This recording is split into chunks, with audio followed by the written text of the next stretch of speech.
bersama sambil ngobrolin Citarum. Assalamualaikum warahmatullahi wabarakatuh. Sobat Citarum, ketemu lagi di Ngonci Ngobrolin Citarum.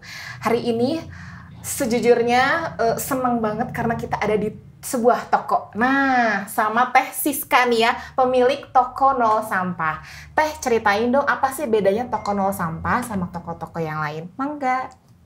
Bedanya apa ya? Toko Nol Sampah nih toko kelontong curah gitu istilahnya ya, atau istilah luarnya bulk store gitu. Jadi tokonya menjual kebutuhan sehari-hari tapi tanpa kemasan.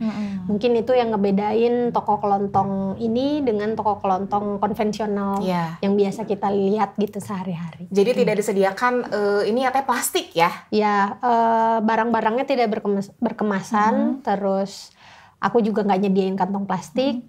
Yang belanja ke sini harus bawa wadahnya sendiri. Nah, bawa wadah sendiri. Nah, Teh, inisiatif atau ide pertama kepikiran aku mau bikin ini itu dari kapan dan kenapa keidean itu gitu? Ide awalnya karena aku merasa butuh, ada kebutuhan pribadi. Dulu aku nyari toko dengan konsep ini tuh nggak ada gitu ya. Jadi dulu kan aku nerapin zero waste itu dari tahun 2012. Waktu itu tuh agak sulit gitu buat nyari di mana ya aku beli bumbu masak di dapur yang nggak ada kemasannya gitu. Sementara di toko-toko, di warung-warung, di minimarket itu semua pasti udah dikemas, nggak ada yang bisa aku beli kiloan. Ada mungkin beberapa yang bisa kita temui di pasar tradisional, tapi kan nggak semuanya gitu. Nah makanya di tahun 2016 itu aku kepikiran kayaknya aku pengen bikin toko dengan konsep seperti ini gitu. Nyari tahu, ternyata di luar negeri udah cukup banyak toko dengan konsep seperti ini. Di Indonesia belum ada waktu itu 2016. 2000 berapa tuh Teh berarti? 2016 kepikirannya ya. Cuman karena waktu itu juga aku kerja full time, nggak ada waktu. Terutama nggak ada waktu gitu untuk bikin si tokonya, akhirnya mandek idenya, baru akhirnya terlaksana tahun 2020 kemarin. 2020. Gitu, pas pandemi. Jadi bisnis yang muncul karena pandemi juga. Kebetulan di tahun itu aku bikin toko itu di Indonesia udah mulai bermunculan juga toko dengan konsep yang sama. Jadi sebetulnya di lingkaran teman-teman yang dia concern dengan isu zero waste juga mereka mulai ada kegelisahan, punya pemikiran yang sama untuk bikin toko seperti ini gitu. Nah kalau aku bikin di Bandung, alhamdulillah jadi salah satu dari 4 toko yang memiliki konsep yang seperti ini. Gitu. Oh jadi Bandung udah ada 4 toko? Di Bandung ada 4 toko setahu aku. Iya. Dan gak cuman Bandung ya, ternyata ada di mana aja sih? Ya di Jakarta, di Surabaya dan Yogyakarta terutama itu dia yang kayak duluan muncul toko-toko dengan konsep seperti ini gitu. Malang udah ada, bahkan di luar Pulau Jawa juga di beberapa daerah udah ada. Iya. Gitu. Nah mungkin nih salah satu contohnya nih ya, tadi kita juga belanja loh. Nih ini ada gula aren ya, terus ada coklat, terus ada ini apa tadi? Kaldu jamur, ini ada susu ya, coconut milk, powder, pasta. Terus juga ada pasta. Nah Teh apalagi coba Teh barang-barang yang ada di sini, siapa tahu nanti Sobat Citarum mau belanja ke sini. Dan di mana tokonya? Sebenarnya fokusnya sih ke bumbu-bumbu kebutuhan sehari-hari ya, kayak kaldu, terus garam juga aku ada, terus bawang putih bubuk yang gitu-gitu. Jadi bumbu dan rempah-rempah kayak gitu. Sejauh ini sih baru beraninya yang kering ya, yang makanya kebanyakan bentuknya bubuk karena selain tahan lama juga secara penyimpanan lebih mudah gitu. Terus kalau ini apa nih Teh? Meskipun fokusnya bumbu, tapi ada beberapa produk lain juga kebutuhan sehari-hari kayak pasta. Terus yang minuman seduh, ada dried fruit juga, ada mixed nut kayak gitu. Terus cemilan juga ada kayak coklat. Nah ini kalau ini produknya teman-teman yang orang Bandung juga ada Pitagoni karena biasanya yang beli ke toko juga biasanya dia ada kebutuhan minta dibikinin hampers. Jadi kadang kita ikat pakai tali goni ini, terus ini selotipnya semacam selotipnya gitu ya. Itu gum tape, jadi selotip kertas gitu. Dan dia ramah lingkungan. Betul, karena dia bisa dikompos. Oh, bisa dikompos? Bisa. Compostable. Iya. Gitu. Terus nih Teh, untuk pemula yang ingin memulai zero waste, tipsnya apa sih untuk pemula nih Teh?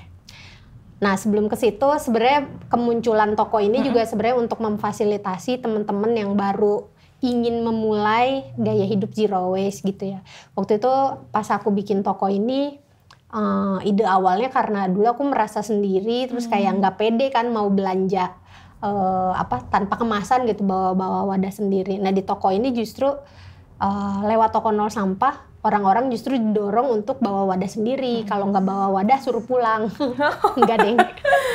Enggak, kalau nggak bawa wadah di sini kita nyediain hasil dari donasi teman-teman kayak toples kaca ini, terus toples plastik juga, sama wadah plastik kayak gini kita terima donasi dari teman-teman yang suka belanja di sini. Jadi harapannya adalah teman-teman yang baru mulai ini merasa pede gitu ya. Oh iya ya, aku bawa wadah tuh ternyata gampang. Gak salah loh ya gitu ya. Ternyata ada tempatnya yang memfasilitasi. Jadi harapannya di tempat lain juga mereka nggak merasa minder gitu atau ngerasa nggak pede untuk belanja dengan bawa wadah sendiri. Nah kalau gimana cara memulainya, sebetulnya kalau aku pribadi mulai dari hal yang menurut aku paling sederhana gitu. Jadi zero waste itu sebenarnya sederhana banget dan nggak memberatkan. Jadi mulai dari yang menurut kamu nggak merasa jadi terbebani gitu ya. Misalnya apa? Misalnya dari bawa botol minum sendiri gitu ya. Lakukan itu setiap hari secara konsisten. Nanti kalau udah merasa itu jadi kebiasaan, udah sesuatu hal yang di luar kepala, kamu naik level. Apalagi nih yang harus aku kurangin, misalnya setelah botol minum sendiri, berarti aku mau mulai tolak kantong plastik misalnya. Bertahap gitu. Nanti dari kantong plastik apalagi bawa wadah kosong sendiri buat tiap belanja, kayak gitu sih. Bertahap, mulai dari yang menurut kamu paling simple, terus lakukan secara konsisten, terus naik level setiap hari gitu. Nah buat Sobat Citarum yang mau belanja nih Teh, transaksinya seperti apa nih?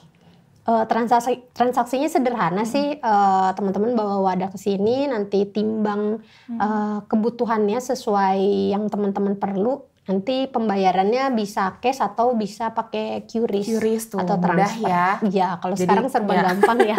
Dan kebanyakan emang rata-rata yang kesini jarang cash sih, memang rata-rata pakai QRIS. Gitu. Tadi belum disebutin Teh, alamatnya ada di mana? Oh iya, di Toko Nol Sampah ini ada di Jalan Bima nomor 40.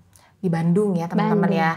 Nah, Teh Siska itu ternyata adalah penggiat lingkungan juga. Selain punya Toko Nol Sampah, apa sih Teh yang udah Teteh kontribusi yang sudah Teteh lakukan nih terkait lingkungan? Waduh, kontribusi aku apa ya, masih sedikit banget sebenarnya teman-teman. Sebelum bikin Toko Nol Sampah ini, sebetulnya concern aku adalah mengkampanyekan gaya hidup zero waste lewat kegiatan bertualang. Kayak gimana tuh Teh? Aku bikin movement, individual movement sebetulnya, namanya Zero Waste Adventure. Itu sebenarnya awalnya karena aku seneng naik gunung, punya ketertarikan terhadap kegiatan bertualang. Terus karena aku merasa di sana ada permasalahan sampah yang juga cukup luar biasa, aku mikir gimana caranya supaya aku tetap bisa berkegiatan di alam bebas tapi tidak berkontribusi terhadap masalah sampahnya gitu. Jadi waktu itu kenapa enggak zero waste pas naik gunung gitu ya. Sebenarnya kegiatan adventure nggak cuma naik gunung aja, tapi salah satunya adalah naik gunung.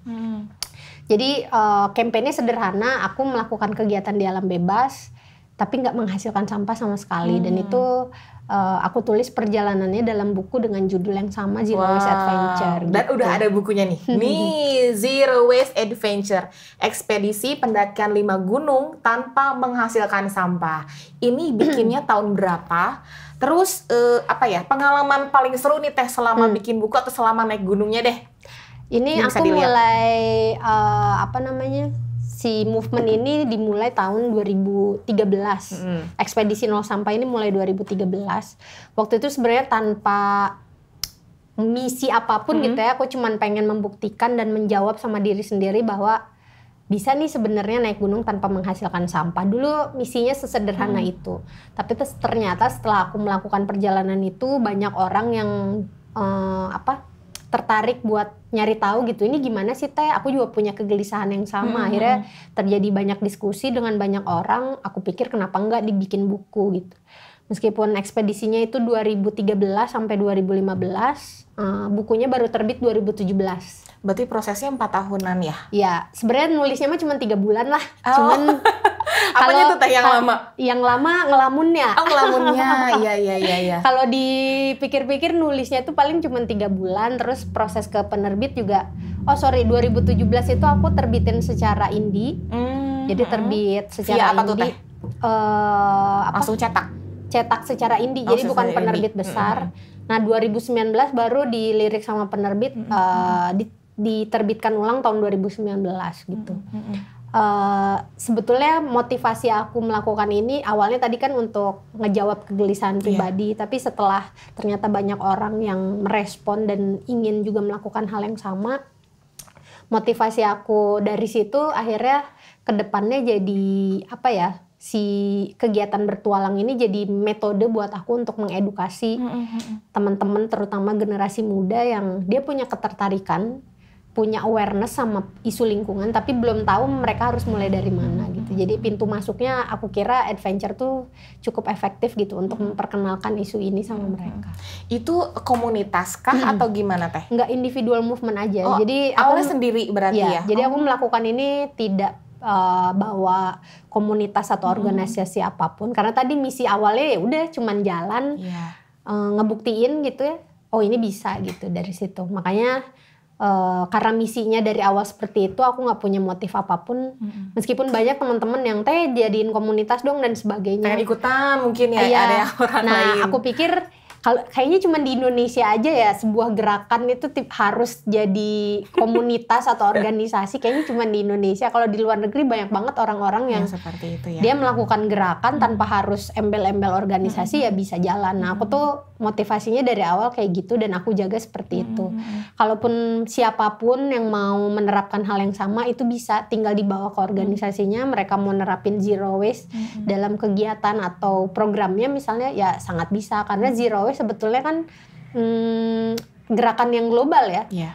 Itu sebuah gerakan yang siapapun bisa melakukan itu gitu. Dan aku kalau aku pribadi lewat Zero Waste Adventure, mungkin teman-teman bisa Zero Waste Traveling, Zero Waste apa gitu. Jadi ya mangga aja gitu, nggak usah komunitas. Nah teh, tadi kan 5 gunung, itu 5 gunungnya apa aja ya teh ya? Dan selama di sana itu maksudnya teteh daki, teteh pungutin yang ada di sana atau gimana sih? Belum kebayang nih soalnya. Iya. Nah 5 gunung ini waktu itu kan 2013 sampai 2015. 5 gunung ini Gunung Gede, Papandayan, Gunung Lawu, Tambora, sama Argopuro. 5 gunung. Nah, tapi sebetulnya setelah 5 gunung ini, aku masih melakukan perjalanan ke gunung yang lain dengan konsep yang sama. Cuman tidak dibukukan. Karena itu kan perjalanan yang 5 gunung tuh 3 tahun.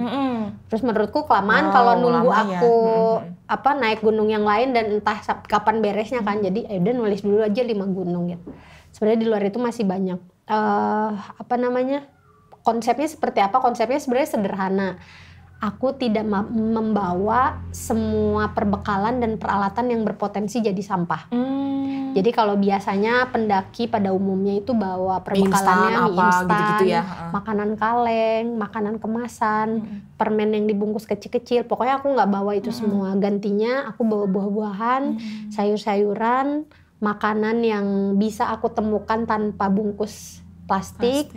Terus kalaupun dibungkus misalnya pakai bungkus daun pisang gitu ya, bawa nasi timbel, bawa lontong, bawa makanan tradisional apa gitu. Gitu sih. Nah justru banyak yang nanya juga, Teteh melakukan aksi clean up nggak? Sebenarnya aku pick up sampah yang aku temui juga di sana, tapi bukan itu yang aku angkat isunya. Yang aku angkat isunya adalah tadi aku bawa perbekalan aku tidak berkemasan plastik. Jadi ketika turun itu nggak usah repot ngurusin sampahnya karena sejak awal tidak ada potensi sampah yang dibawa. Jadi poinnya lebih ke situ sih. Keren banget loh, aku dengernya merinding. Nah terus teh nih ke depannya nih pengen ada inovasi atau aku pengen bikin ini lagi deh, ada nggak sih teh? Setelah toko nol sampah, setelah tadi bikin buku. Kalau keinginan mah banyak ya, kayak rasanya manusia mah nggak pernah puas.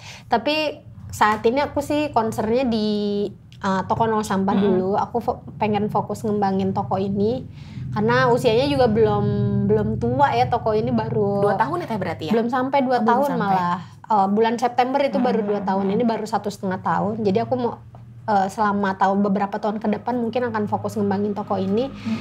Tapi ini sambil aku share juga nih di teman-teman Citarum.